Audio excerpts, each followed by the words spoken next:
presença de todos, um dia tão importante para todos nós que somos apaixonados pelo audiovisual. Eu acho que quando a gente entra aqui na TV Globo e vê de fato Estúdios Globo, acho que na cabeça e no coração de cada um passa uma lembrança de família, de sonhos e tudo mais. E hoje, nessa coletiva de imprensa dos Estúdios Globo 30 anos, a gente vai entender tudo que a gente faz, tanto de tecnologia, mas acima de tudo de produção audiovisual. Então eu estou convidando vocês para vocês assistirem junto comigo aqui. Digamos, quando é no ao vivo dentro de casa, eu falo um VT, mas eu acho que uma bela de uma apresentação que nós vamos ter aqui do que de fato nós temos aqui, né, na TV Globo, dos Estúdios Globo 30 anos. Vamos lá.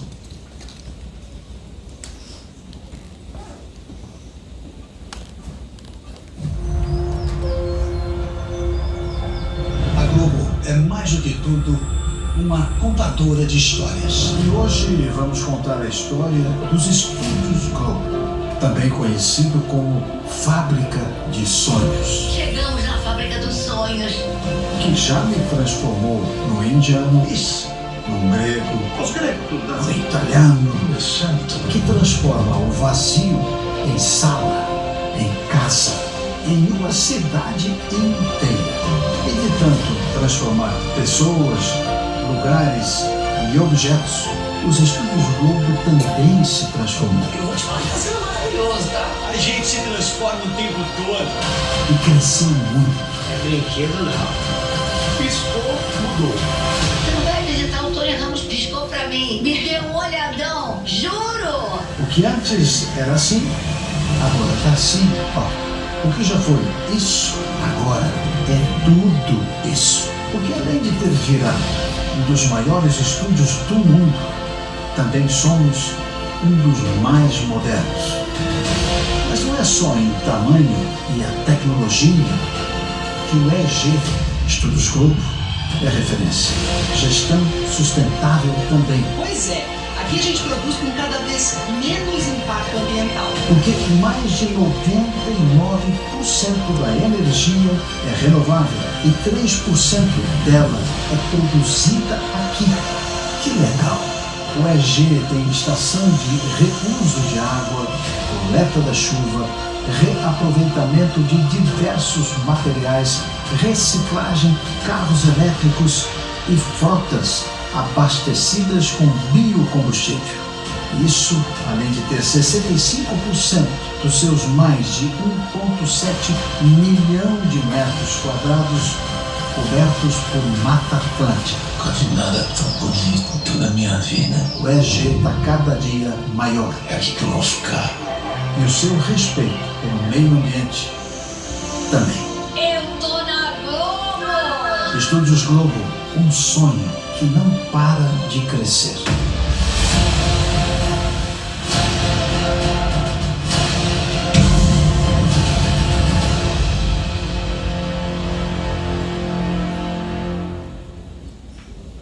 Que coisa linda, né? E o que é mais fantástico ainda de viver aqui nos Estúdios Globo e entender de fato, né, tudo o que acontece na produção do audiovisual, que quando a gente vê um vídeo desse, a imensidão, os números gigantes, imagens aéreas, a gente fica mesmo impactado. Mas esse impacto vem mais ainda quando a gente está aqui, todos os dias. Quando a gente pensa em algo e de repente, junto com uma equipe gigantesca, uma equipe linda, coloca daquilo no papel, no audiovisual. E você fala, meu Deus do céu, isso é capaz. Aquilo que era impossível se torna realidade. Eu falo isso mesmo com muita paixão, né, no nosso meio, muita paixão do audiovisual e, acima de tudo, orgulho de fazer parte dessa história. Mas, para começar, de fato, gostaria de chamar aqui ao palco nosso diretor dos Estúdios Globo, Amaury Soares, para falar um pouquinho mais sobre tudo isso que nós temos. Seja bem-vindo, Amaury. Obrigado. Boa tarde, obrigado. Boa tarde, bem-vindos, você na frente do refletor. Bem-vindos aqui aos estúdios, boa tarde para vocês.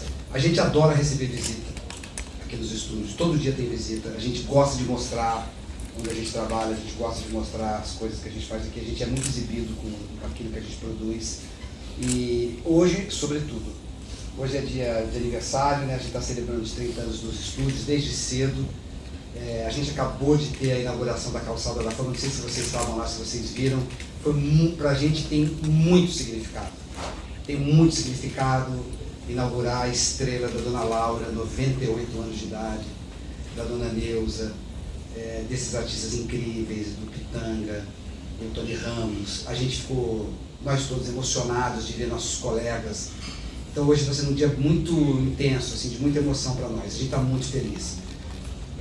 Vocês vão ouvir as pessoas falando dos Estúdios Globo ou do Projac, os mais antigos como eu, que apesar de ser diretor dos estúdios ainda fala Projac, por conta das décadas de Globo. Vocês vão ouvir as pessoas falando com essa paixão. Isso não é texto, ninguém escreveu para o Thiago, ninguém escreveu para mim. Vocês vão circular aqui e falar com as pessoas. É porque a gente ama o que faz aqui e ama ver as coisas acontecendo aqui. Todo dia passam 5.000, 5.500 pessoas naquela catraca. Todo dia tem 30, 35 frentes de gravação simultâneas aqui. A gente produz 8 horas e meia, mais ou menos, de conteúdo finalizado todo dia, de segunda a sábado. 6 dias por semana. São 4, 5 longas metragens todo dia. É preciso muita gente, é preciso muito talento, é preciso muito recurso para fazer isso acontecer. Mas, sobretudo, é preciso muita paixão, porque é um trabalho que exige muito. Vocês vão ver os meus colegas falando aqui.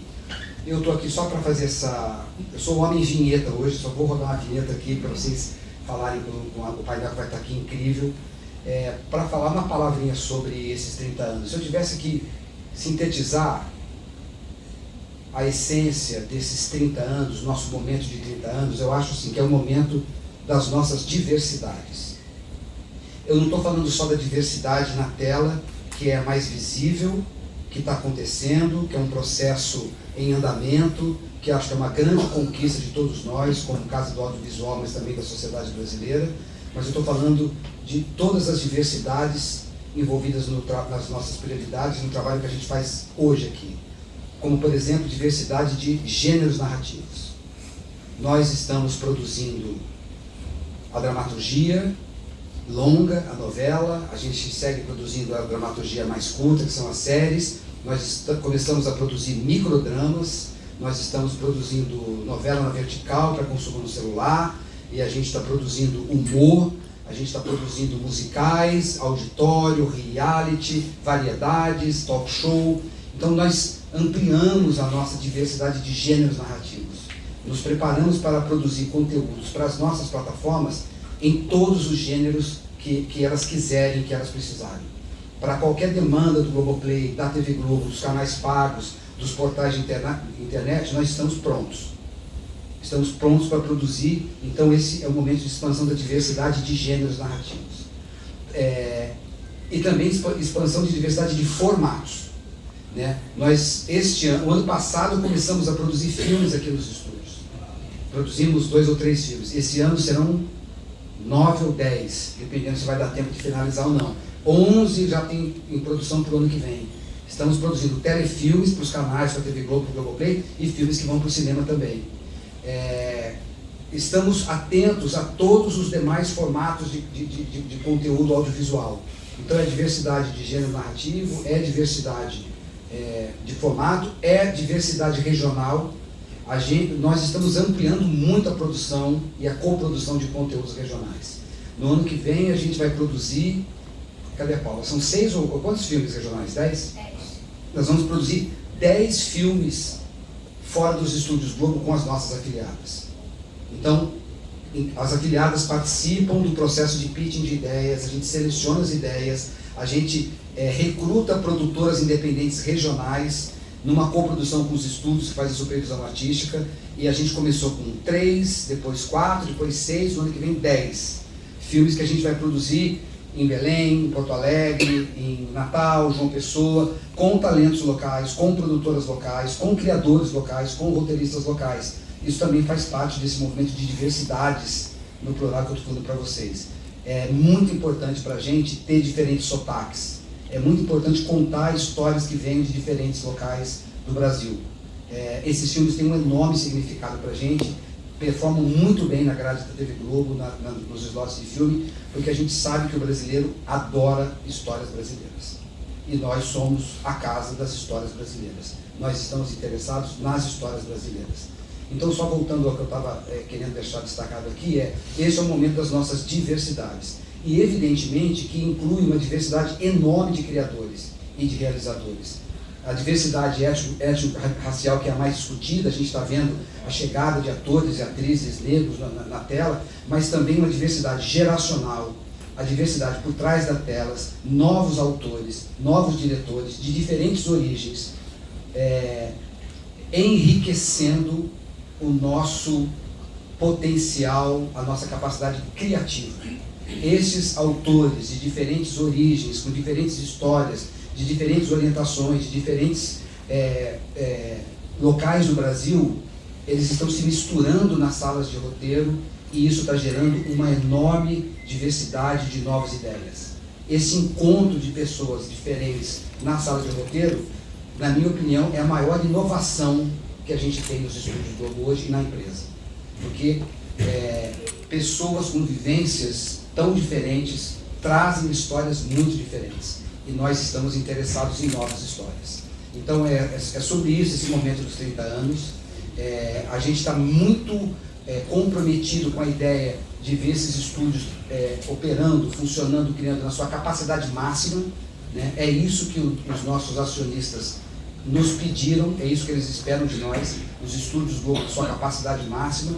E para mim, os estúdios Globo na sua capacidade máxima, é na sua capacidade máxima criativa. E diversidade é fundamental nisso. Então, de novo, obrigado pela visita. Vocês agora vão falar com colegas incríveis aqui, que são à frente de conteúdos incríveis. Eu espero que vocês gostem bastante, tá bom? Obrigado e até a próxima.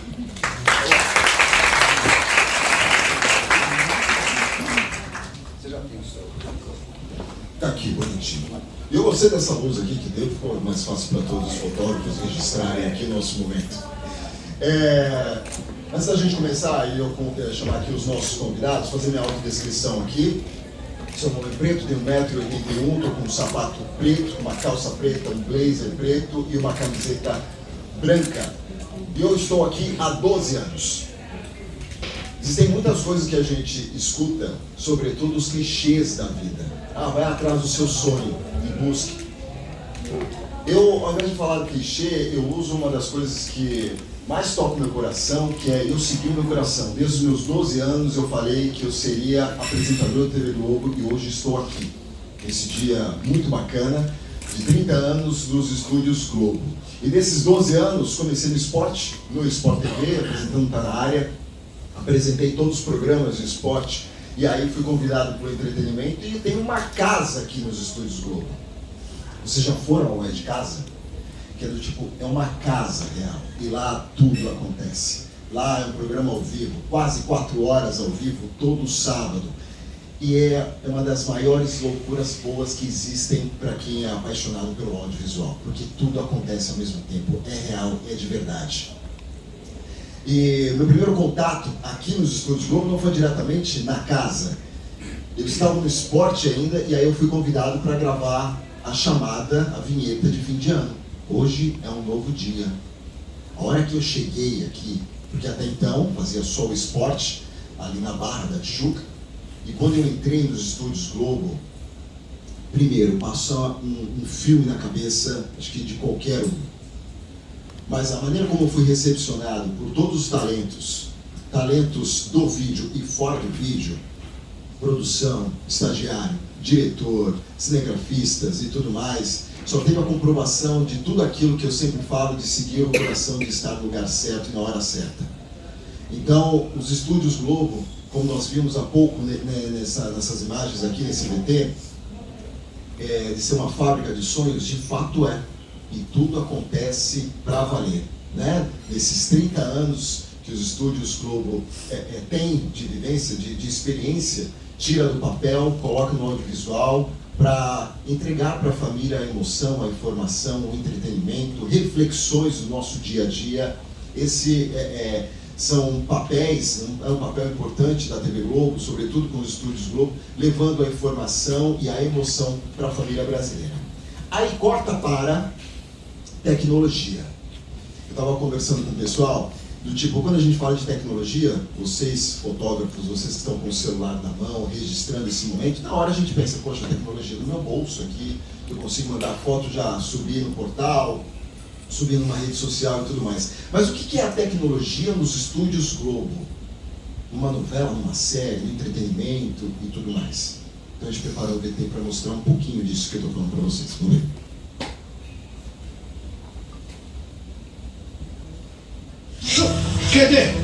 Cadê o moço da foto? Aqui! A novela é de época, mas Policarpo veio do futuro. Um jumento com carisma de estrela e com um empurrãozinho da inteligência artificial. Então, Policarpo! Na Globo, a tecnologia nunca foi coadjuvante. Ela constrói o extraordinário. Abre portais para o passado. Para as nossas equipes, nem o céu é o limite.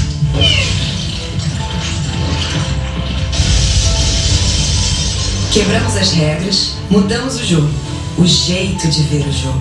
Ou melhor, os jogos. Colocamos a Cidade Luz dentro do MG4 com 150 metros quadrados de LED. Por isso, o apelido Fábrica de Sonhos foi criado para dar vida à imaginação. Os estúdios Globo foram inaugurados em 1995, um complexo projetado para ser o maior e mais moderno da América Latina.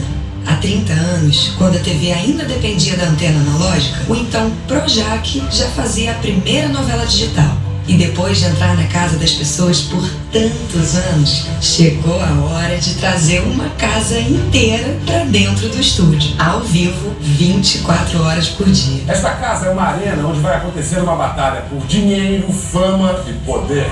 Está no ar o programa mais esperado da televisão brasileira, Big Brother Brasil. Nossa pesquisa em tecnologia nunca para. Novela com qualidade de cinema. Depois em 4K e 8K. Se a ideia existe na cabeça do autor, do diretor, a gente transforma em realidade. Aqui, a arte ganha vida. Supera até a morte.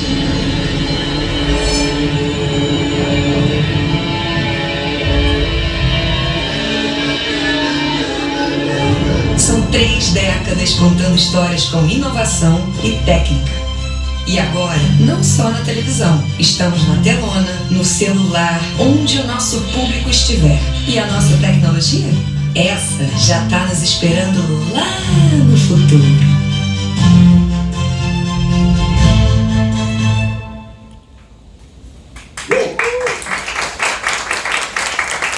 Eu falei uou, mas foi sem querer, mas veio na cabeça a chamada que nós fizemos há pouco, em outubro, né? Acho que todo mundo viu, se não viu, tá lá nas redes da TV Globo, porque outubro é um mês muito especial.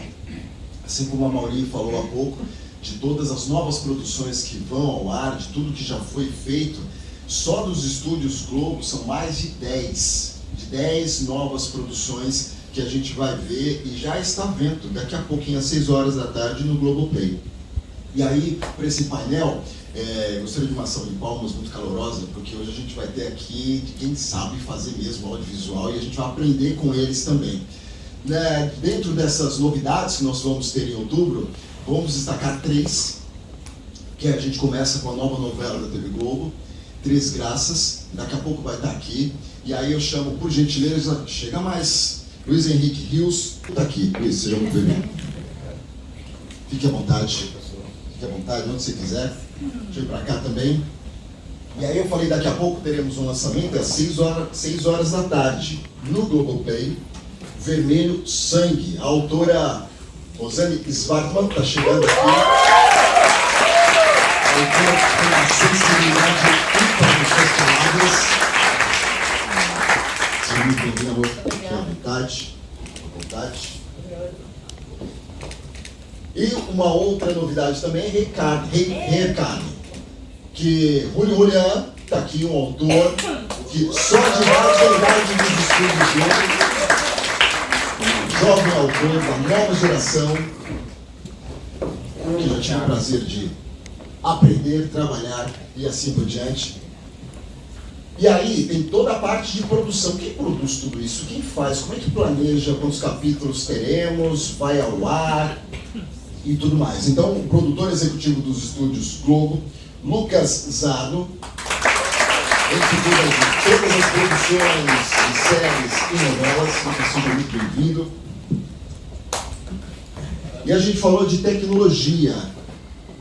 Alguém precisa cuidar dessa tecnologia, alguém precisa criar junto com um time muito grande também. Então, o diretor de tecnologia dos estúdios Globo, Marcelo Bossoni, seja muito bem-vindo, Marcelo.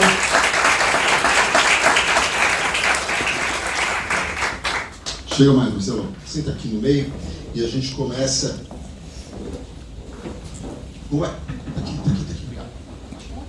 Obrigado, tá, gente?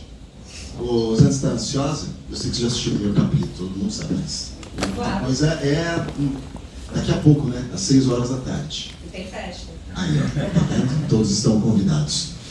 Mas vamos começar com o Luiz, ou com todo respeito a você.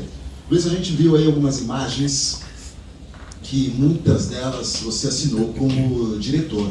Estava lá, né? São mais de 30 anos. Deve ser um orgulho enorme para você, né? Porque querendo ou não é a sua história também, né? Como profissional aqui da TV Globo. Mas aproveitando o gancho, que novela passa na sua cabeça quando você vê a sua primeira novela, 4x4, se eu estiver enganado? Essa foi a primeira que eu dirigi. A Dirigindo, primeira que né? eu participei na Globo foi Vamp. Minha Nossa Senhora, cada noite. Mas que novela passa na sua cabeça quando você vê, né, essa primeira novela Vamp e até agora Três Graças, que teremos no dia 20 de outubro no ar para todo o Brasil, nova novela das 9 da TV Globo, mas falando de tecnologia, tudo aquilo que você já usou e vai usar já já. Então hoje eu comecei a pensar o que eu tinha que falar para vocês, né? E aí fiquei absolutamente abalado comigo e com o tempo. Eu entrei na Globo em 1990. A Globo produzia muita coisa e produzia num formato que era uma fita de carretel chamada 1 polegada. A gente editava ainda em linear, tinha um equipamento grandão que ficava na ilha, que era o TBC, que era um negócio que dava um pulso para poder uma imagem passar para outra, assim. Bom, tinha ilha ainda de quadriplex, que era umas fitas grandonas, assim. Então eu basicamente sou um dinossauro da televisão. E nesse caminho, né, eu vi isso virar um cartucho, esse cartucho analógico virar um cartucho digital, Betacam digital. Eu vi nascer a TV digital, depois a TV HD, e agora, daqui a pouquinho, eu vou ver nascer a TV 3.0.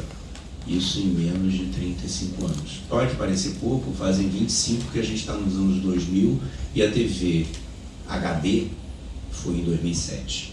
Então, assim, é tudo muito, muito, muito emocionante. Imaginar que desde sempre, no processo de fazer, a gente desafiava a tecnologia e a tecnologia desafiava a gente, porque o cinema já existia e fazia muita coisa, mas a TV, ela, quando eu entrei aqui, eles contavam histórias de pegar câmeras e levarem para o terraço da emissora e fazer uma cena externa, porque não tinha como levar uma câmera para a rua.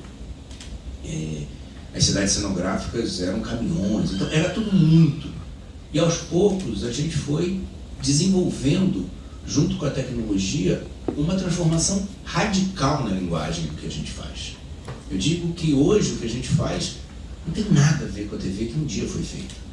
Sim, para o público é muito difícil perceber não é a distância, mas o salto quântico, que é o que a gente faz hoje, né? Hoje tem uma cena da novela que precisava de uma coruja, a gente nem desenha mais, a gente prompta uma coruja e a coruja vai voar. É uma coruja HD no meio de uma cena, porque não tem por que ficar fazendo um 3D da coruja, né? Antigamente a gente tinha que estourar um painel, hoje em dia... Bom, mas são muitas coisas. Eu me lembro que eu participei de alguns dilemas e desafios muito interessantes, né? Quando eu vim para os estúdios, eu vim fazendo uma novela chamada Quem é Você? Os estúdios já tinham mais ou menos uns 7, 8 meses. e a gente tinha que fazer um carnaval em Veneza. E aí a gente fez todo ele onírico, porque não ia para Veneza, não tinha carnaval em Veneza naquela época, não ia dar para fazer em Veneza. E a gente precisava, para fazer uma cena, para fazer um plano de 48 horas de render, ou seja, a máquina ficava lá pensando. E a gente foi, aí tinha lá na emissora um equipamento para tirar ruído, que era uma coisa chamada DVNR, que foi a primeira vez que a gente usou correção de cor. Por fazer um maremoto no Meu Bem Querer, ele foi todo feito em maquete e efeito mecânico, a gente tinha que fazer com aquilo, apesar da onda ter sido uma onda que a gente captou e gerou e colocou inserida, mas foi a primeira vez que a gente usou efeito sonoro na TV, que era uma coisa que você usava no cinema, mas não tinha, porque a gente trabalhava com 2 canais de áudio. A gente passou a trabalhar com 4 canais de áudio, a gente trabalha com multicanal. Então assim, o processo de pensar e de poder escrever, de poder realizar, sempre foi limitado. Mas a realização disso foi um processo muito interessante de desenvolvimento, de aprendizado. A gente estava vendo aqui, né, a primeira novela feita em HD. A gente começou a gravar HD antes de exibir HD. A gente começou a gravar com câmera de cinema, o que a gente chama cinema digital, Cine Alta. Passione foi a primeira novela em Cine Alta, a gente fez. Era um desafio absurdo, porque era muito diferente a qualidade, ao mesmo tempo a gente tinha que pensar tudo diferente, porque até então o quadro tinha um tamanho, passou a ter outro tamanho. Então, a cada caminho desses, a tecnologia e a linguagem foram se transformando. Eu acho que o mais interessante foi a possibilidade de inventar cada vez mais e fazer com que essa invenção chegasse no coração das pessoas de uma forma cada vez mais simples. Porque o que a gente faz, quando tem efeito, a gente faz para ninguém ver o efeito. O que a gente faz, quando a gente desenvolve uma nova forma, uma nova tecnologia, é para ninguém ver isso. A gente trabalha para criar ilusão. E a ilusão que a gente cria é para criar envolvimento e emoção. Então essas pessoas brilhantes escrevem, pessoas brilhantes nos desafiam e vão e nos mostram novas tecnologias, e a gente desafia eles também, quando ele fala, caraca, eu vi um negócio. E a gente vai construindo um caminho muito interessante de desafio e de conquista. Porque muitas vezes dá errado. Vocês veem que dá certo, mas nem sempre dá certo. Eu me lembro que tinha uma sequência que a gente tinha que fazer um barco naufragar. Depois foi feito, o Marcos Paulo fez uma coisa que foi um gimbal nos Estados Unidos, fez toda uma sequência, mas era antes, era na Indomada. E aí a gente foi tentar fazer aquilo tudo com croma, mas deu muito ruim, mas não foi pouco. A gente teve que regravar tudo na praia, porque nada tinha dado certo. Então, muitas coisas que a gente foi fazendo ao longo desse tempo foram não só pioneiras, como muito pioneiras. Os estúdios Globo fizeram o primeiro teste em larga escala de utilização de cine alta. Não tinha sido feito em televisão, aquilo era para cinema. Os estúdios Globo fizeram as primeiras utilizações de câmeras 4K em 4K para televisão. Aquilo era feito para cinema. Os estúdios Globo fizeram a primeira novela 8K do planeta. Havia já produções em 8K, mas nunca na velocidade de processamento, no tamanho de desafio. Além de centenas de outros desafios que ao longo desses muitos anos a gente vem buscando e buscando e buscando e buscando. Então hoje, quando eu comecei a pensar sobre o que eu tinha que falar, eu comecei a ver a minha vida passar assim, alucinada na minha cabeça. E quando eu entrei aqui, eu era bem jovem e eu via uma coisa que era mágica. Eu sempre vi televisão e sempre sonhei um dia fazer audiovisual. Mas essa mágica, ela é feita com muito trabalho e com muita parceria. E, sobretudo, com muito desafio criativo. Porque essas pessoas escrevem uns negócios e aí chega na mão da gente e fala, e aí? Né? Aí você fala, caramba, como é que eu vou fazer o cara virar um lobisomem? Pô, maneira, hein? Legal, gostei, obrigado, que bom que você veio. Né? E aí você começa a planejar, pensar. Não foi eu que fiz, graças a Deus. E o negócio tem que acontecer. Eu me lembro que a gente foi fazer em Passione uma corrida de Stock Car. E eu precisava colocar um carro meu na corrida de Stock Car. Eu tinha um carro, mas ele não corria. E aí a gente pegou, filmou o Stock Car e trocou a casquinha de cada carro enquanto eles corriam. Plano a plano. Tinha plano lá com 25 carros na largada. Então, assim, foram muitas aventuras. E essas aventuras eu guardo com muito carinho no coração e digo para vocês que é muito fantástico poder contar com tanta gente ajudando a gente, com tanta gente inspirando a gente e com tanta gente assistindo a gente e achando bacana o que a gente faz. Fico imaginando, né? A gente assiste a grandes produções, muitas novelas que o Luiz dirigiu, e eu acho que é normal, a gente não tem ideia do trabalho que dá. Você comentou sobre teve que regravar por causa do cromo que deu ruim, mas gente, é assim, uma outra diária, mais 8 ou 9 horas de gravação, para uma cena que foi aí, 11. Quanto tempo no ar? Não, a gente grava 11 horas por dia, ou 8 horas, 9 horas por dia. Mas essa cena especificamente... Essa cena que deu ruim, não, foram 4 dias. Aí. E às vezes são 2 minutos no ar. Mas a gente é apaixonado por isso. Rosane, falando de tecnologia, né, que é o assunto hoje aqui no nosso bate-papo, como é que interfere diretamente para você? Que tem esse olhar, né, diante da sociedade, um olhar ímpar, sensível, mas aí a tecnologia está com você, como é que funciona para o autor? Obrigada pela pergunta, pelo sensível, por tudo isso. Estou mentindo? Não, obrigada, é muito gentil. A tecnologia, né? Eu gostei muito do que o Luiz falou agora, porque a tecnologia serve à história, tudo serve à história. Né? O que a gente faz aqui, como disse a Mauri, é contar histórias brasileiras para brasileiros.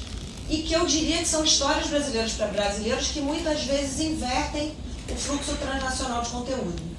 E aí, vindo para cá também, no longo caminho até os estúdios, eu fiquei pensando no Jonathan Crary, que fez aquele livro Técnicas de Observador, porque ele hoje em dia ele fala sobre, não quero mais saber de internet, ele escreve sobre isso na Colômbia, mas ele escreveu esse livro em que ele falou que as tecnologias, elas andam de mãos dadas com a cultura e com a história.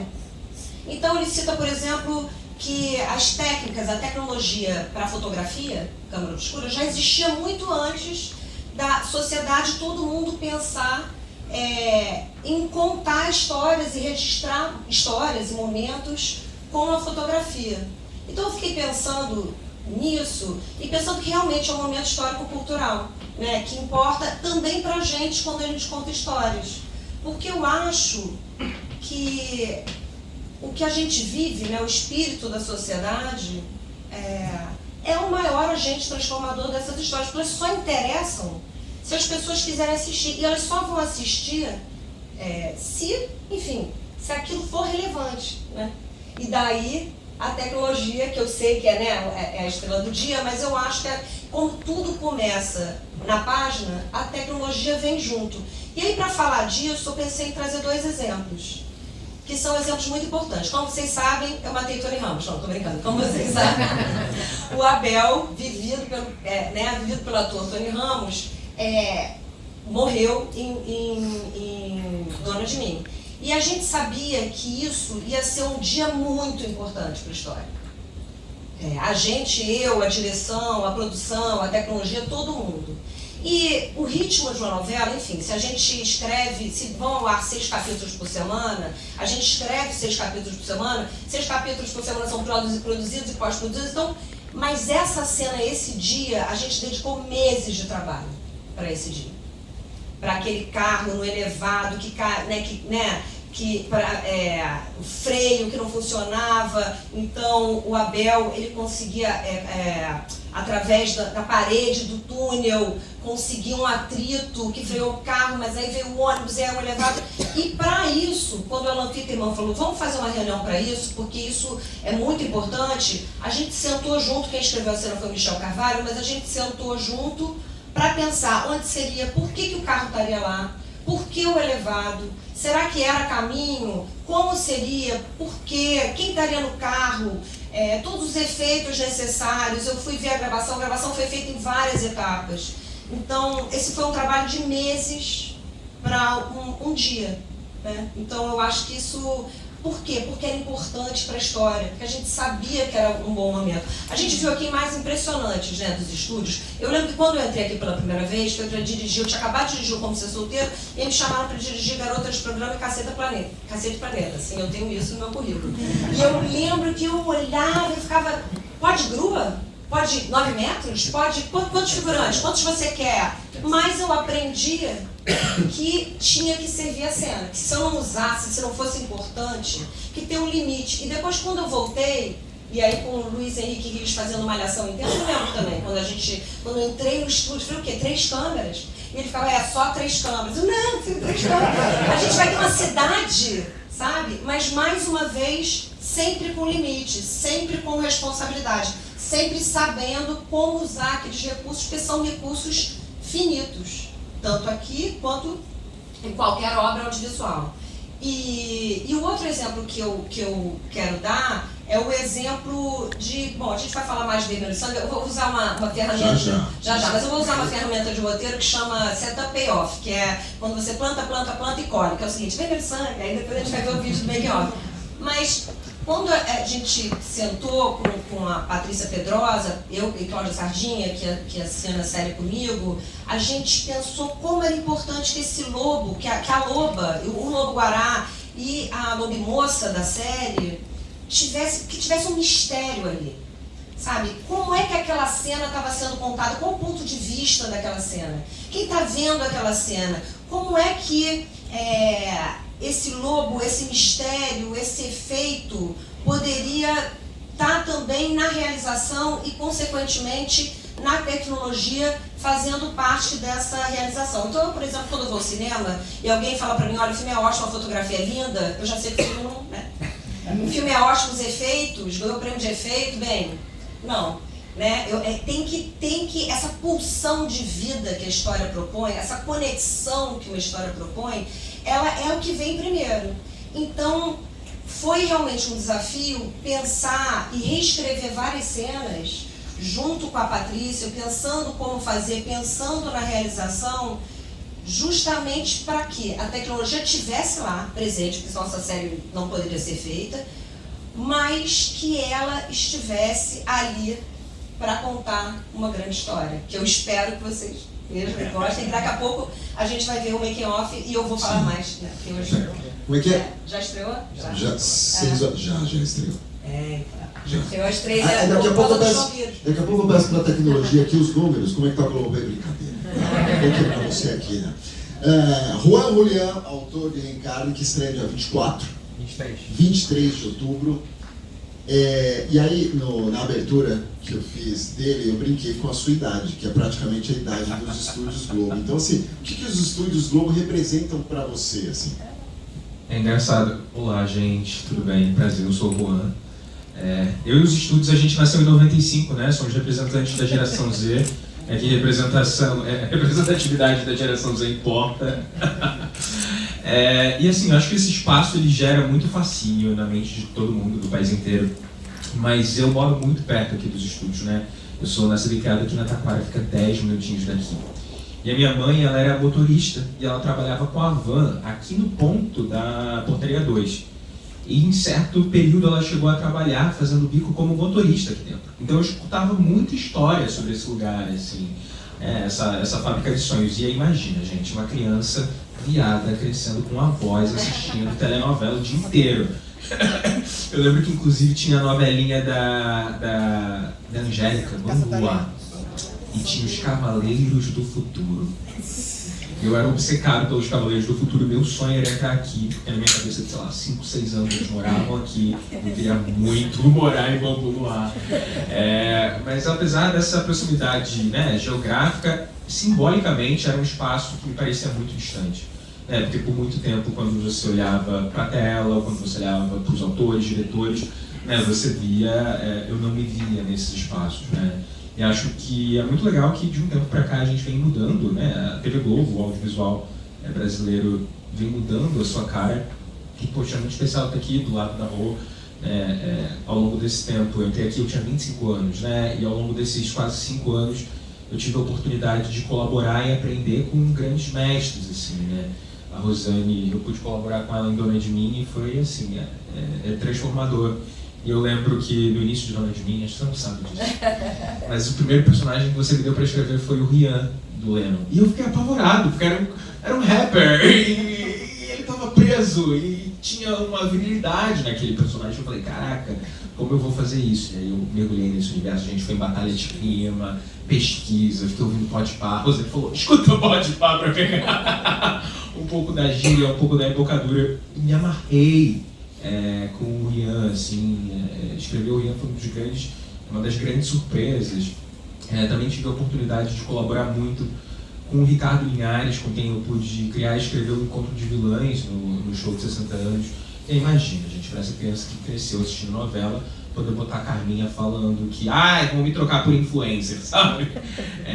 E, poxa, pessoas como Elísio Lopes Júnior, com quem eu escrevi o Reencarne, o Igor Verde, Amanda Jordão, Leonardo Lana, com quem eu escrevi Ritmo de Natal, Lucas Paraíso, sabe? Eu acho que a empresa tem essa preocupação em não ser só um celeiro de talentos, mas em promover esses intercâmbios, essas trocas.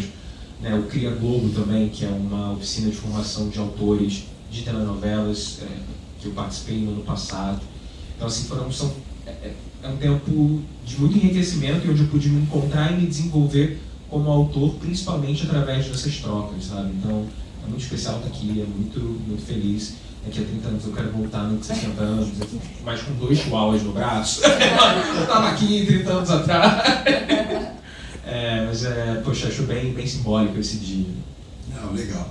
O Lucas Ardila, como eu falei para vocês também, é o homem que, não sei como, mas cuida de toda a parte de produção executiva das novelas, séries na Globo e no Globoplay. E aí eu tenho alguns números aqui, assim como a gente viu no VT há pouco, são números impressionantes. 2.000 horas, 2.000 episódios produzidos por ano. Meu Deus do céu. E Lucas, assim, a tecnologia está ali com você também, né? Seu braço direito e esquerdo. Queria saber como é que funciona essa tecnologia, inovações, para esse processo operacional de fato acontecer. Porque você cuida de um time e de tantas produções que já estão no ar e que ainda vão estrear também, né? Total, Thiago. Boa noite, pessoal. Eu sou o Lucas. Esses números são números de fábrica dos sonhos mesmo, né? Mas para mim está mais para a parte de diversão, honestamente. A gente tem uma estrutura muito grande nos estúdios, né? Ao longo desses 30 anos, a gente estava conversando um pouquinho antes, eu e o Luiz ali, o Luiz falando, eu vi isso daqui tudo crescer, estúdio por estúdio, módulo por módulo. Cheguei um pouquinho depois, não tão depois. Mas nesses anos de construção, a gente criou um acervo, eu chamo de acervo porque é um acervo meio lato senso, assim, são 16 cidades cenográficas. Esses estúdios têm centenas de cenários, a gente tem a fábrica de cenários, então a gente tem grandes estoques, grandes acervos, literalmente, de recursos para a gente poder filmar.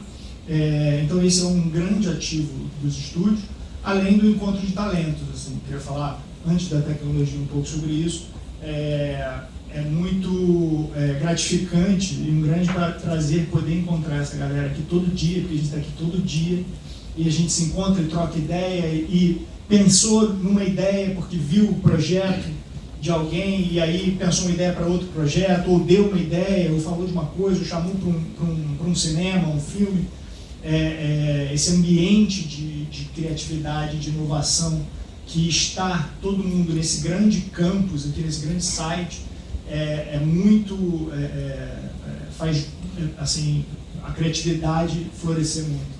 É muito legal e tem sido muito legal da perspectiva de produção. Tenho certeza que isso, a tecnologia é muito bacana também, além, né, dos criativos que estão escrevendo as histórias.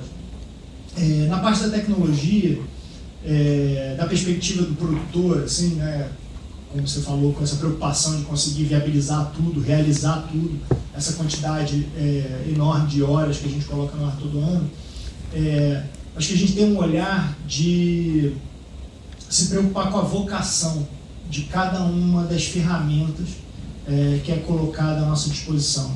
E aqui nos estúdios a gente tem muitas ferramentas muito diferentes e todas muito complementares e muito importantes para aquilo que a gente faz. Então a gente tem estúdios de todo tamanho, todo tipo. A gente tem câmeras, como o Luiz falou, de cinema, literalmente, mas a gente também tem câmera de celular, literalmente, para gravar todos os nossos programas. A variedade de gêneros que o Mauri sinalizou, né, no início do papo. Então, assim, além disso, todas as inovações tecnológicas que a gente usa, né, e que a tecnologia traz, e a gente experimenta, e a gente troca, e a gente sugere. Então, acho que talvez a mais icônica delas, que a gente começou a usar há relativamente pouco tempo, foi o estúdio virtual. Né? O estúdio virtual está montado no estúdio M, do MG4, nosso complexo mais moderno, e esse cenário virtual, né, esse grande painel de LED controlado por não sei quantos servidores, nos possibilitou fazer coisas que a gente talvez jamais tenha pensado que a gente conseguiria fazer com tamanho realismo. Eu dou o exemplo aqui de Antártida, que é o filme que a gente acabou de filmar agora, que é dentro desse estúdio virtual, virtualmente toda a produção foi ali dentro, a gente teve pouquíssimas diárias fora, e a gente conseguiu reproduzir o ambiente da Antártida. O filme se passa lá, sem trazer o risco de estar num ambiente como esse para toda a equipe, e conseguimos controlar esse ambiente. Então a gente conseguiu reproduzir um ambiente absolutamente inóspito aqui dentro, e de fato esse projeto ele não era possível, ele era considerado não possível, e ele estava aguardando a oportunidade de ser feito há um tempo. Impressionante, eu já vi algumas coisinhas, é surreal, você fala, não, isso não é um croma, isso não é dentro daquilo que o Lucas está comentando aqui.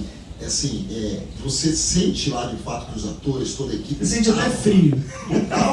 Real. Frio real mesmo. Porque eles tinham que usar roupas de neve, então os estúdios eram gelados, senão os caras morriam de calor. Pois é, mas uma tecnologia dessa, claro, a possibilidade de a gente gravar num ambiente absolutamente inóspito é uma possibilidade de estar a serviço da história, como a Rosane falou, né?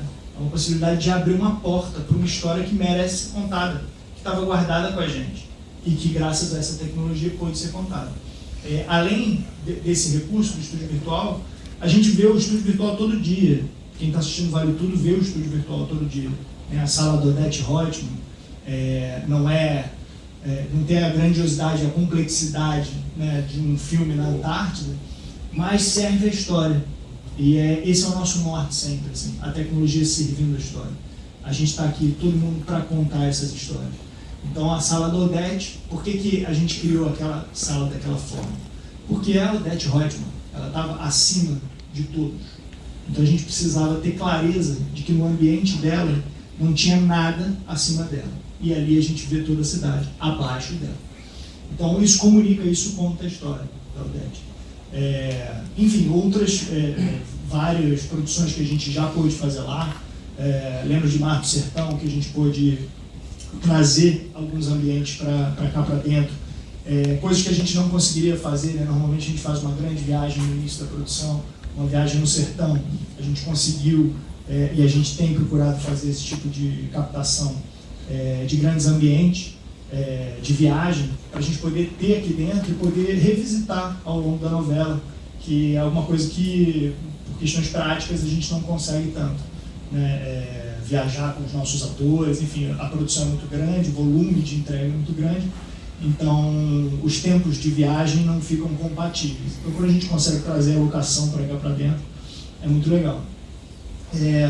E queria falar também sobre, para além do cenário virtual, um pouco de efeitos especiais, né?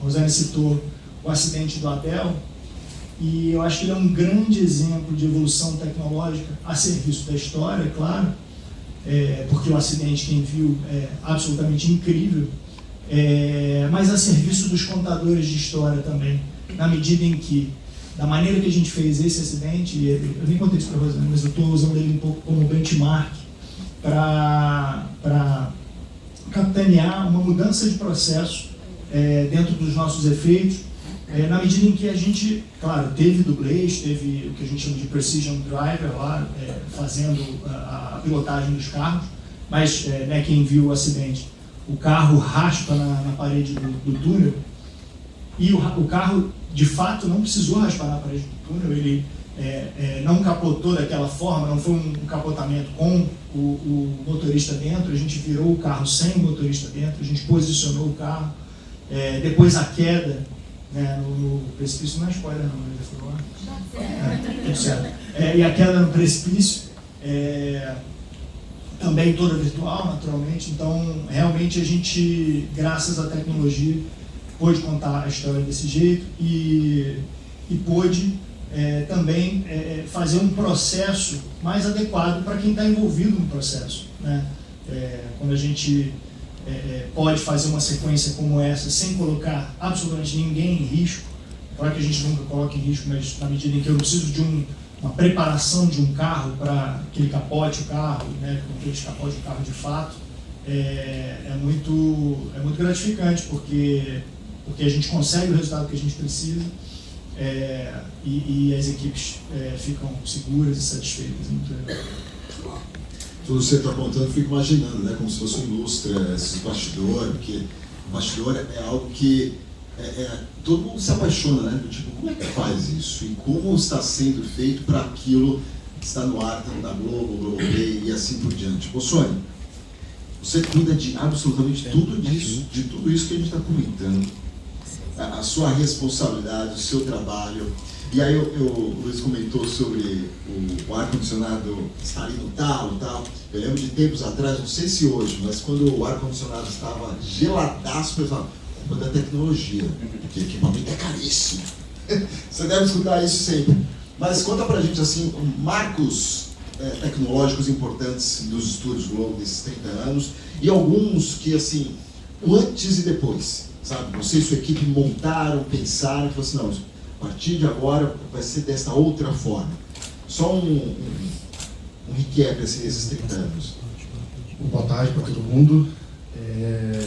Primeiro que é muito gostoso ouvir todo esse tipo de histórias de pessoas que fazem parte da nossa memória como pessoa, né? É impossível você ser brasileiro, ver um vídeo desse no começo, você não se vê ali de alguma forma, você não lembrar onde você estava em algum lugar.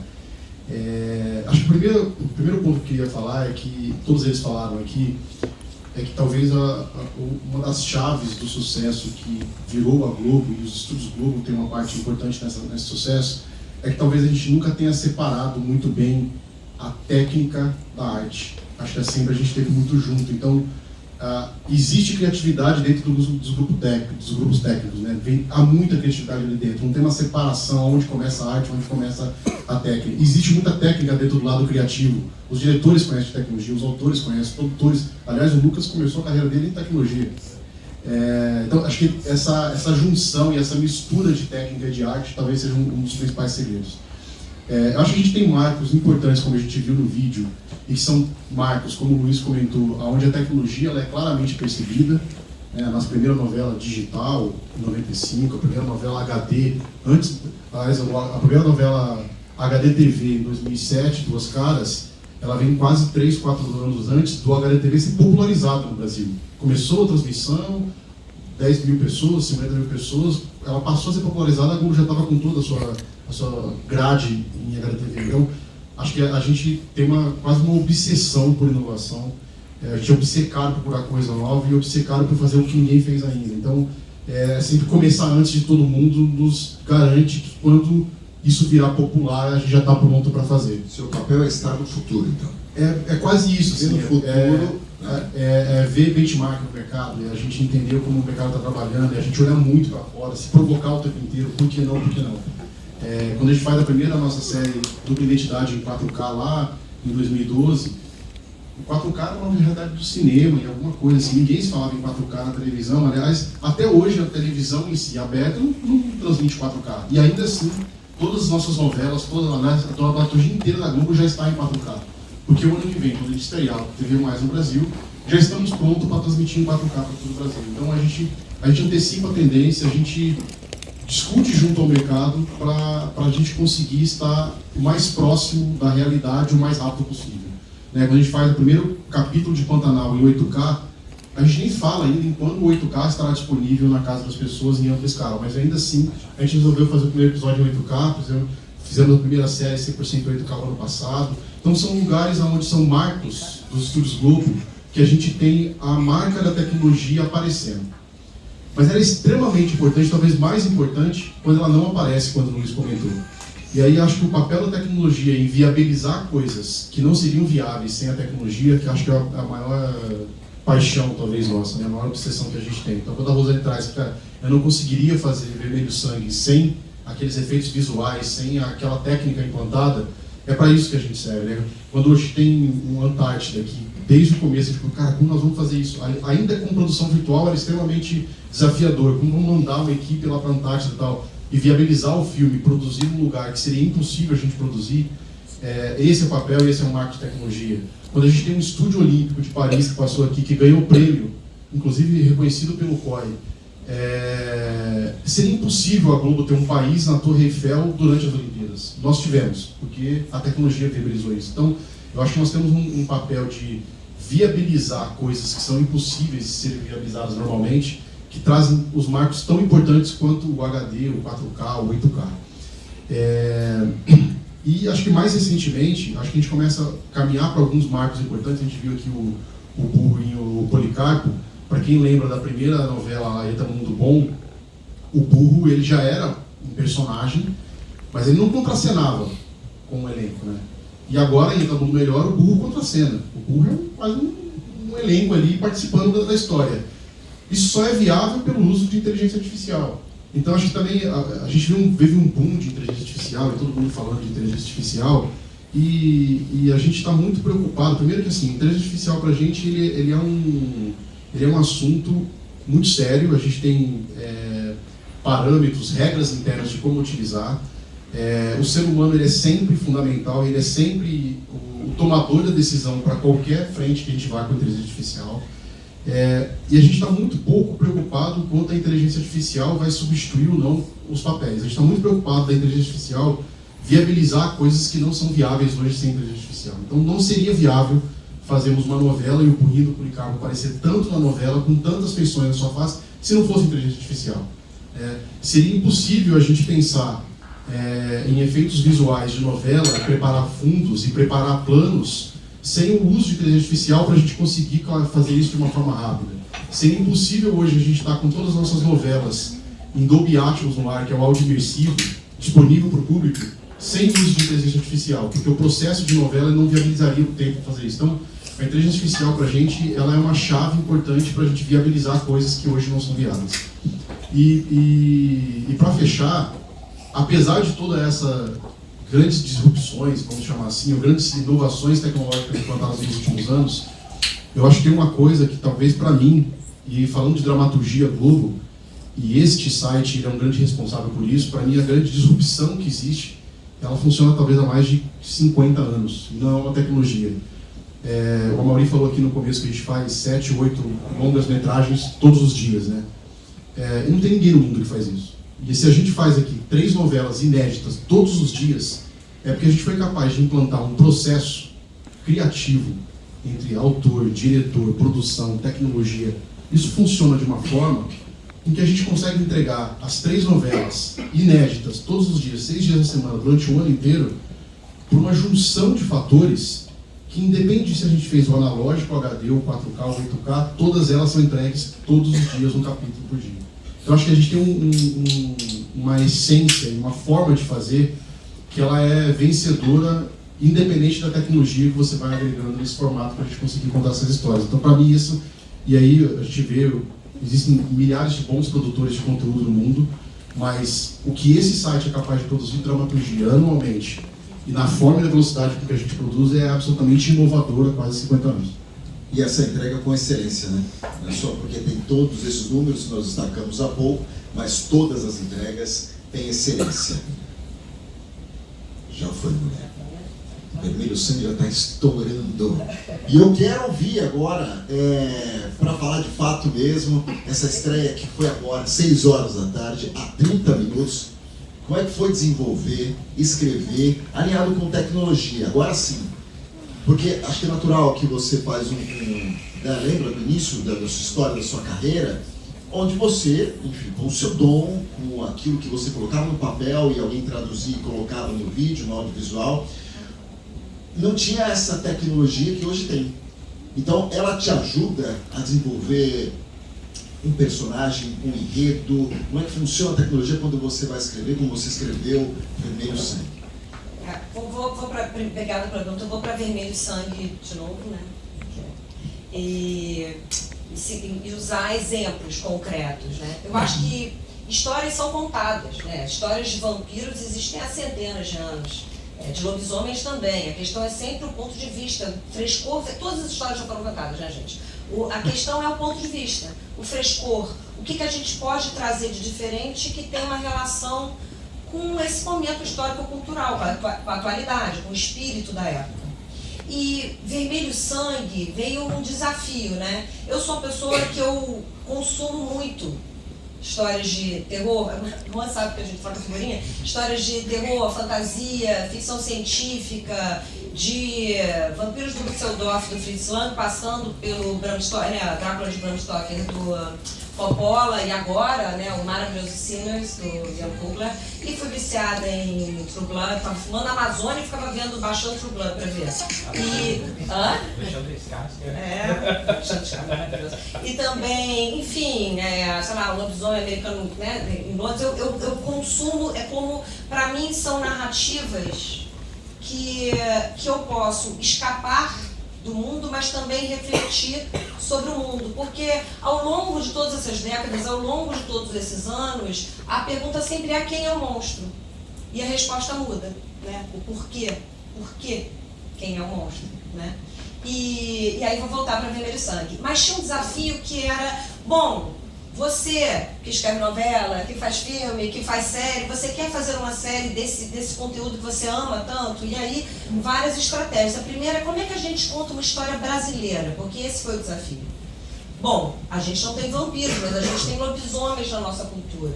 E a gente tem um lobo que é incrível. Aliás, eu vou pro Festival do Lobo, chamado, né, que é um lobo guará, que é um lobo da América Latina, que é um lobo ruivo, que é um lobo que é diferente do lobo cinzento que anda em matilha, é um lobo solitário. E por que não colocar uma mulher no centro da trama, né? Geralmente essas narrativas que eu amo tanto, e Juan também, tem homens no centro da trama. Então, por que não uma lobimoça guará? E os vampiros, que eu também adoro. Por que não os vampiros estrangeiros? E a Serra do Caraça, que vai ser o Festival do Lobo, para quem estiver interessado, e a Serra da Canastra são santuários do Lobo-Guará.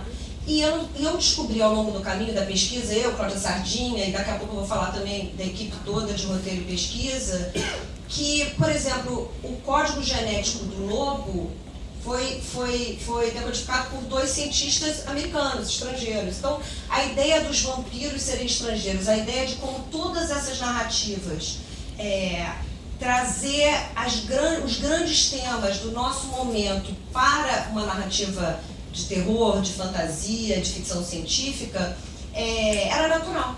Então, o valor da nossa biodiversidade, bioética, biopoder, todos esses grandes temas e também, obviamente, os temas da nossa época, de pessoas da nossa época. A vontade de ser extraordinária, que é da personagem da Alanis, e o medo de ser extraordinária, que é da personagem da Letícia, que é a aluna, e essa mãe, os limites da ciência, essa mãe que quer, aspas, curar a filha. Então, são temas da nossa época que a gente pôde tratar e são temas que interessam ao Brasil que a gente pôde tratar nessa série.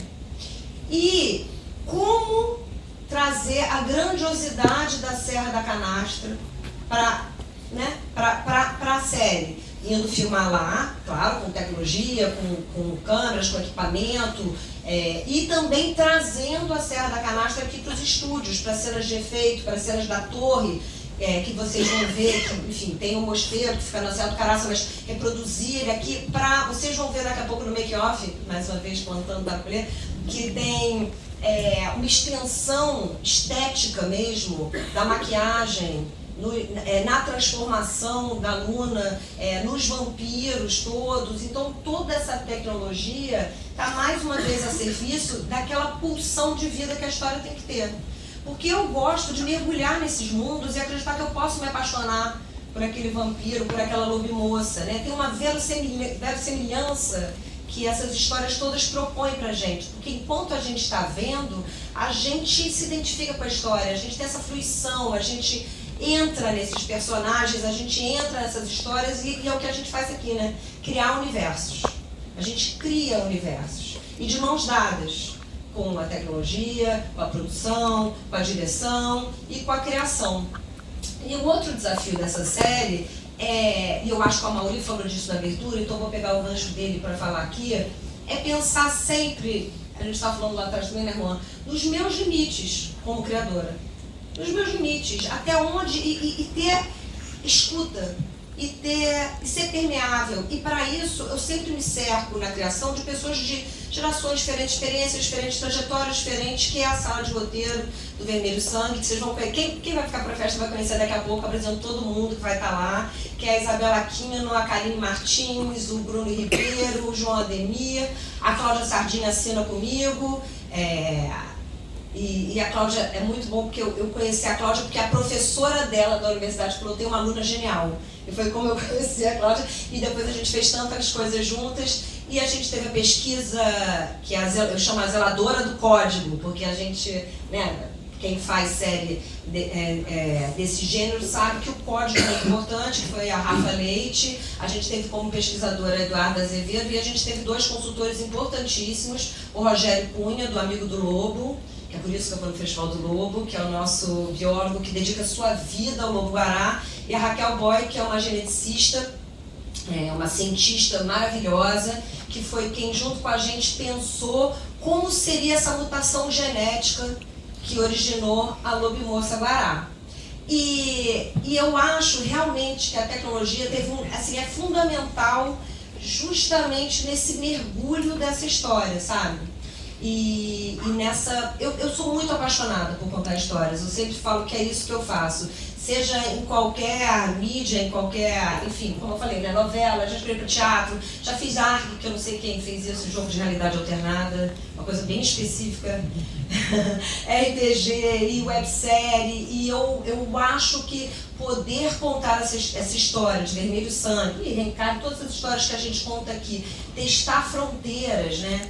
E são histórias que falam de tantos sentimentos, são histórias que mexem, né, terror, né? Então mexem com medo, tem suspense, tem aventura, tem romance, no meu caso, sou dessas. E aí eu queria pegar essa palavra medo para falar da importância de arriscar, que é o que a gente está falando aqui. A importância de testar fronteiras e como eu tenho orgulho, assim, eu tenho muito orgulho do resultado de Vermelho Sangue. Agora que vem realmente a grande prova de Vermelho Sangue, que é chegar nas plataformas, que é chegar no público, que é chegar no espectador.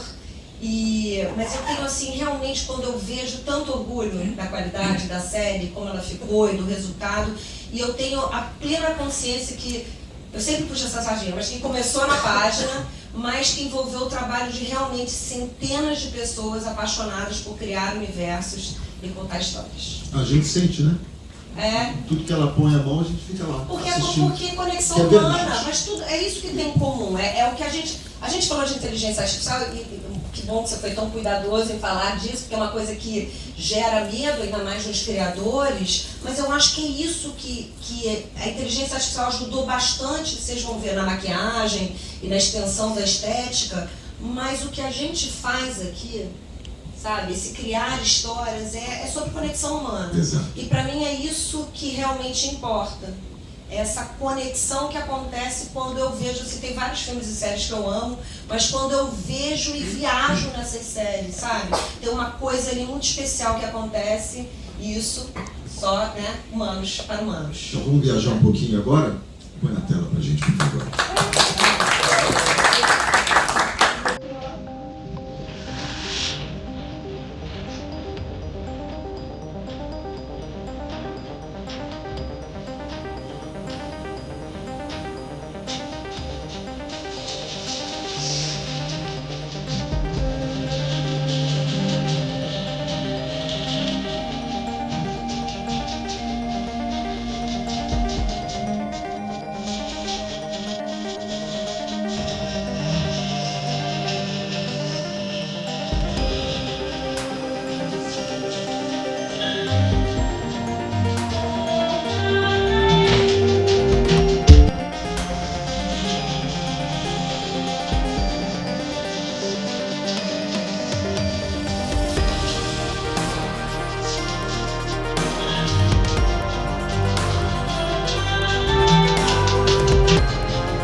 bacana o trabalho e só queria, antes de passar a palavra para voltar, dizer que eu realmente queria agradecer a todo mundo que está aqui, depois tem a festa, e fazer quase que nem um teatro, sabe? Se vocês gostarem, por favor, divulguem, mas eu queria dizer que não gostarem também, porque eu acho que faz parte do trabalho de todo mundo que está aqui. E eu não comecei a mesa, eu comecei agradecendo a sua pergunta, mas não comecei agradecendo a presença de todo mundo que está aqui e a importância que é quando uma obra como essa chega no público, o trabalho de vocês de amplificar e comunicar e, enfim, e refletir e fazer uma reflexão sobre a obra. Então, por favor, assistam e daqui a pouco a gente comemora. Nossa, demais, demais mesmo. A gente acompanha os bastidores, até é uma das coisas que assim me chamou a atenção, quando passa a primeira camada dos efeitos, a segunda camada, e aí depois tem um desfoque, né, como se fosse uma lente mesmo da câmera, desfoque de um objeto que estava em primeiro plano, você fala, meu Deus do céu, o trabalho, o cuidado de cada detalhezinho para aquilo que a gente já acompanha no Globoplay. Três Graças está logo aí. Está logo aí. O que você conseguiu colocar de toda essa tecnologia para agora, para a nova novela das 9 da TV Globo, que você pode destacar, diante de tudo que você já comentou hoje aqui? Bom, Três Graças é uma história linda, que nasce da história de três mulheres. São três mulheres que moram numa favela, na zona norte de São Paulo, uma favela que seria um pedaço da Brasilândia, um lugar chamado Chacrinha. Uma mulher que é uma avó, que foi mãe aos 15 anos de idade. Uma mulher que é uma mãe, que foi mãe aos 15 anos de idade. E uma mulher que é uma menina, com 15 anos de idade, que se descobre grávida. É uma história onde os pais não aparecem, eles todos têm questões. O primeiro pai não reconheceu a filha, o segundo pai não reconheceu a filha, e o terceiro pai é um Romeu e Julieta, é um dilema, porque é filho da patroa. E se encontraram em situações absolutamente adversas. Uma história passada em São Paulo, uma história sobre esse lugar de quem acredita e tem esperança sempre.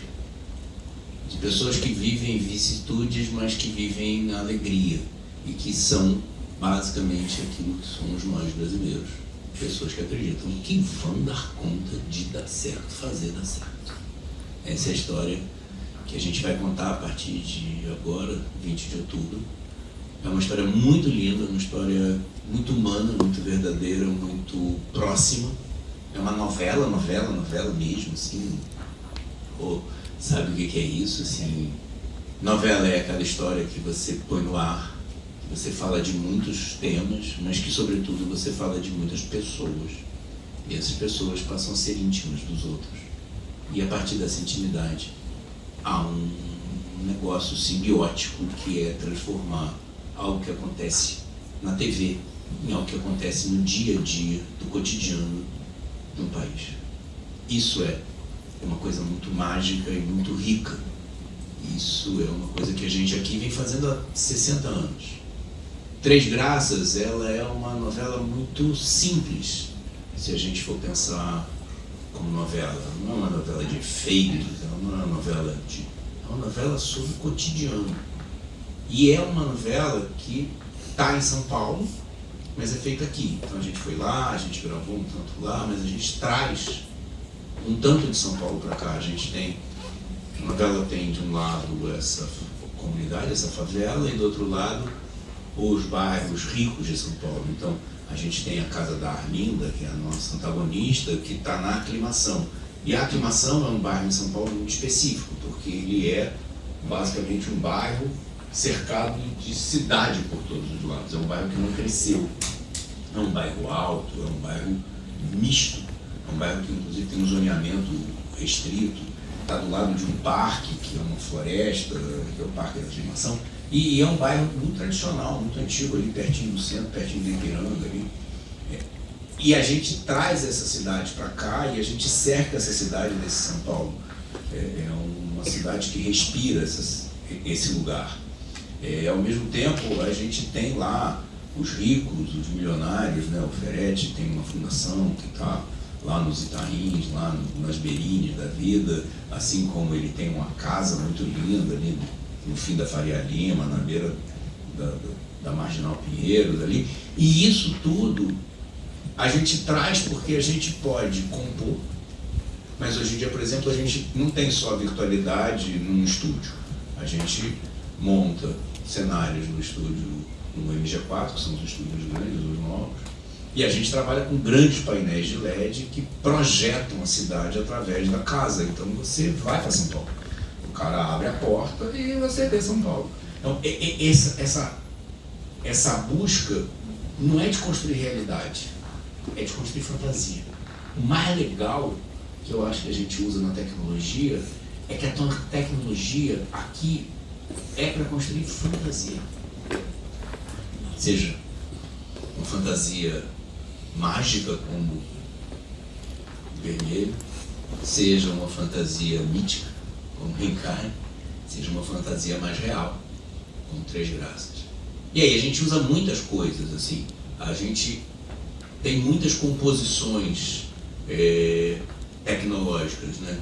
A gente vai fazer um cenário porque essa fundação ela distribui remédios, mas o dono dessa fundação é um homem muito mau. Ele está produzindo remédio falso, distribuindo remédio falso, está matando pessoas. E aí a gente tem que filmar uma fábrica de remédio. E que fábrica de remédio vai deixar você filmar uma fábrica de remédio falso? Não é uma coisa simples. Você imagina que a gente tem que produzir essa fábrica de remédio. Então a gente gerou uma fábrica de remédio, fomos. E aí a gente espera que o público, quando veja aquilo ali, fale: ah, pô, tem uma fábrica de remédio, né? Por quê? Porque já há algum tempo, ano passado eu participei, fazer um rápido posto, porque isso é bem legal. Desde o ano passado, a tecnologia desenvolve aqui nos estúdios do Globo um lindíssimo laboratório de pesquisa de linguagens em IA. Que a IA é uma coisa muito ampla, tem muitas ferramentas, muitas formas. Você chegar ali não é uma coisa tão simples. Então, por exemplo, a gente tem cenas em que a gente vai remoçar personagens, e a gente já fez isso em outras novelas, com uma técnica de deepfake, que você pega um personagem e você tira anos de idade e esse personagem aparece para o público bem mais novo, né?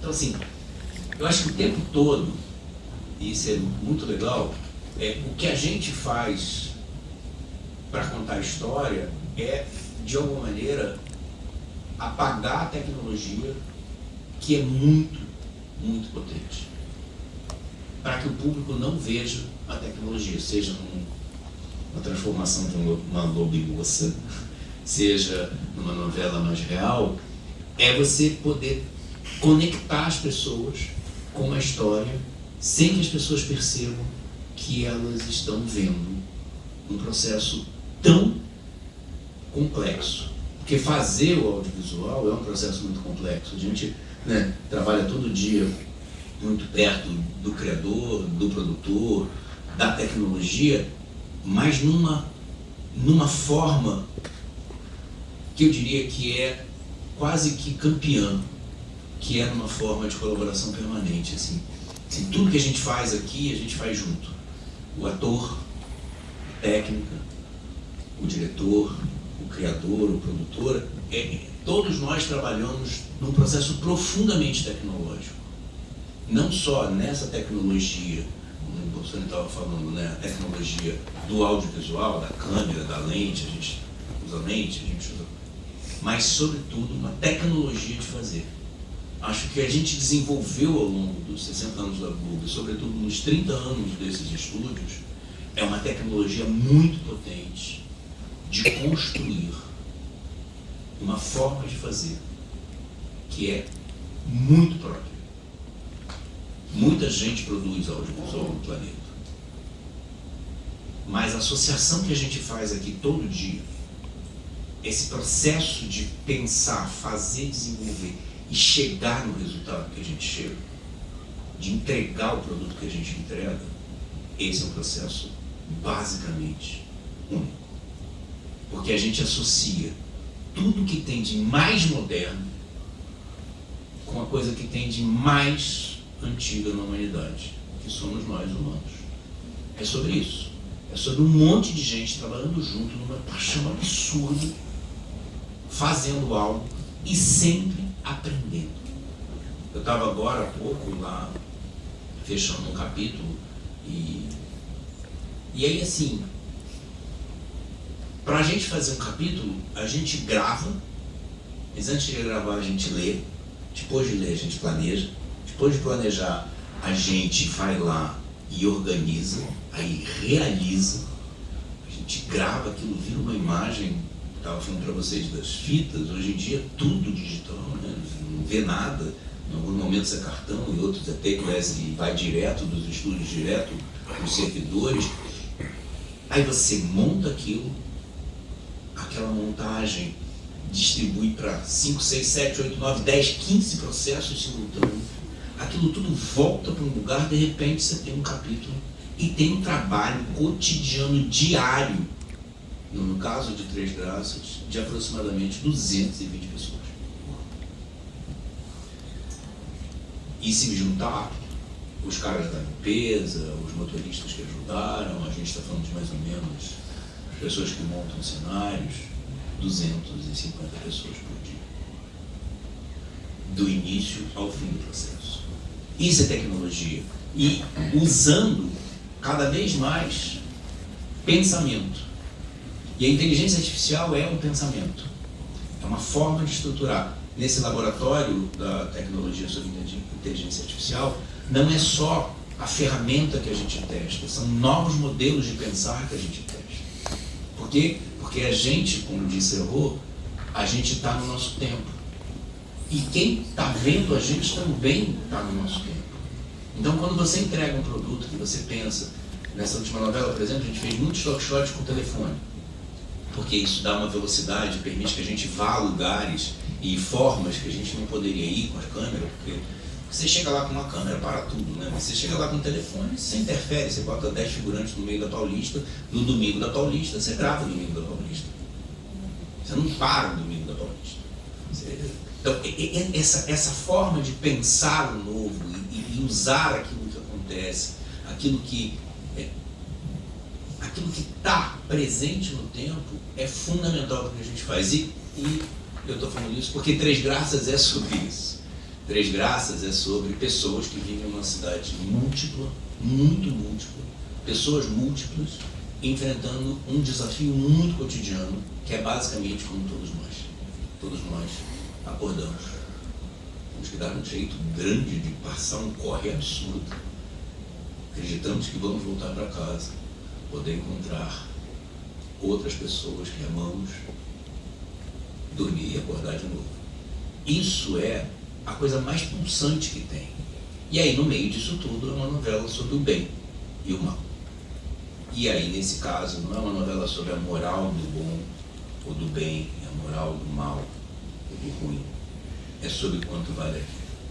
Uau. Bora ver? Pode ir?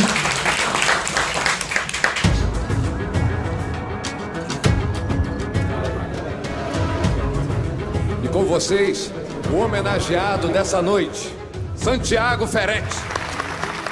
Devo dizer que o meu troféu mais importante é ver pessoas sendo curadas dos seus males, graças aos remédios fornecidos pela minha fundação. Safado! Assassino!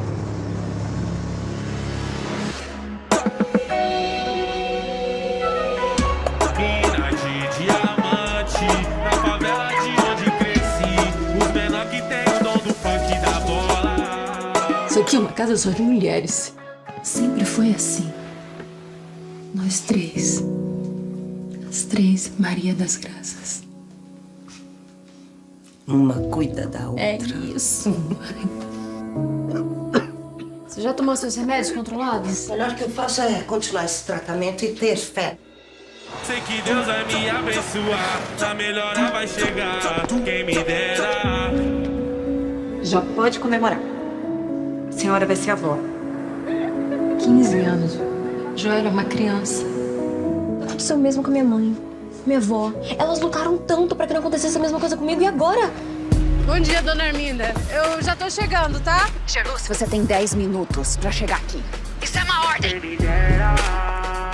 Arminda, cuidei da mãe dela, dona Josefa, foi por mais de 6 anos até a doença me tirar de lá, né? Sabe como os funcionários de lá chamam ela? Dona Cobra. Eu acho que o Ferete tem uma amante.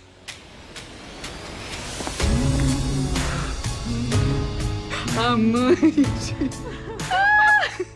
Seu marido, um homem bom, que vive pra fazer o bem pra essa cidade. Isso é mais do que lucro. Isso é muito lucro. Casa de farinha. Porque a farinha é o componente principal dos nossos produtos farmacêuticos. A mulher de um morador aqui da chacrinha morreu e ele acha que é por conta aqui dos remédios da fundação. E se tiver algum problema com os remédios mesmo? Ou alguém agindo de má fé? Mãe! Mãe! Em outubro. Não importa se o Dr. Ferete é mau, se a dona Arminda é uma lacraia, aí dane-se essa farmácia dos Ferete, dane-se tudo, porque eu vou denunciar esses criminosos. E a gente não tá de brincadeira. Eu vou mostrar pra todo mundo isso.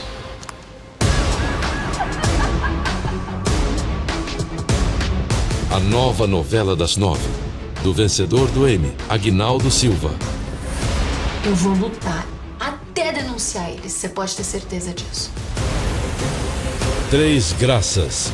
Só a verdade cura.